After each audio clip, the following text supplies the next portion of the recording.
వచ్చే పార్లమెంట్ ఎన్నికల్లో మహబూబ్నగర్ పార్లమెంట్ స్థానంలో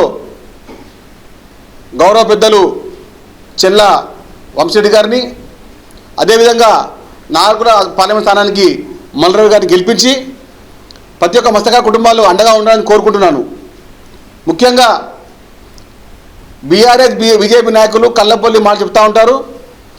వాళ్ళ ఎన్నికల స్టంటు పాకెట్ మార్ ఎట్లనో బీజేపీ నాయకులు అట్లా జేబు దొంగలు వాళ్ళు చూసి ఉండండి. ఆ క్షణానికి మాత్రం మాట్లాడుతుంటారు, కళ్ళపల్లి మాట మాట్లాడుతుంటారు. హైదరాబాద్ నగరంలో ఏం చేయలేక ఊళ్ళో తిరుగుతున్నారు వచ్చి అది చేస్తాం ఇది చేస్తామని చెప్పి. కాబట్టి బీఆర్ఎస్ బీజేపీ నాయకులకు ఓట్లు అడిగే నైతిక హక్కు లేదు, మరి మత్స్యకార కుటుంబాలని అడిగే హక్కు అసలే లేదు. ముఖ్యంగా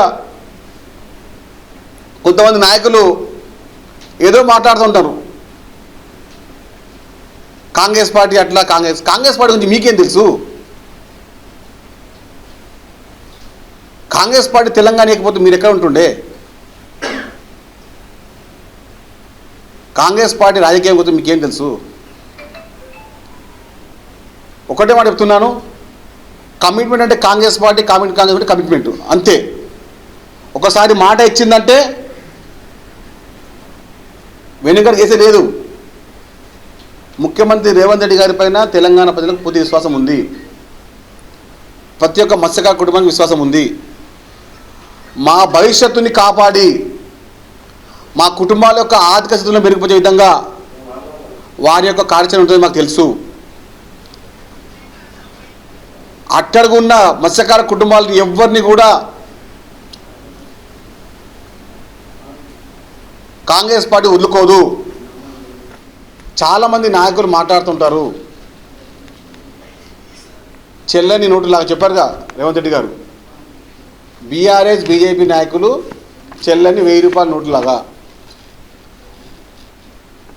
వారిని ఏ విధంగా 1000 రూపాయలను బహిష్కరించామో అదేవిధంగా వచ్చే ఎన్నికల్లో బీఆర్ఎస్ బీజేపీ నాయకులు మనం బహిష్కరించాలి, ఆ పార్టీ బహిష్కరించాలి. ఎందుకంటే వీళ్ళు వైరస్ లాగా